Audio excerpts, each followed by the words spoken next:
we have a vacancy with Christian Benson's resignation.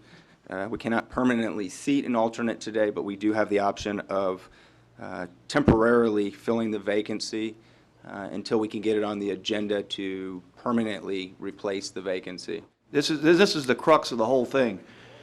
We have one alternate. We had two. One's out of state. Kenny's the only alternate left standing in the room right now. Would you like to make a motion? So let's just say he's it, because he is. Who else are you going to vote for? Yeah, Mr. Dan, we're only agendized for this meeting. I've asked staff to put on our next agenda. Okay. To permanently seat. But we can vote today. We can vote, excuse me, please. I'll change my So motion. if you'd change your motion to I today's make a meeting. motion to seat Kenny Bent today for today's meeting. Thank you, Mr. Dan. I have a motion. Do I have a second? Do I have a second? I'll second it. I have a motion. I have by Mr. Dan. I have a second by Mr. Coover. I will call.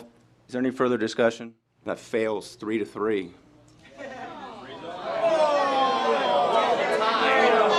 Greg, doesn't that common sense? I mean, The vote has occurred. We're going to have to move on. Unless I have another motion, but I can't imagine that it would go any other way. So we're going to move on. Mr. Chair, Excuse me. Excuse me. I'm sorry, I don't have public comment right now. We're moving on the agenda. It's not public comment. Mr. Chair, I believe this is far out of your authority. This Mr. board Bent, you're out of line. was Mr. Bent, I'm going to ask you to please take a seat in the audience. We voted on this matter. excuse me, my placement was by the authority of the Board of County Commissioners, not by this board. We're going to take a 5-minute break.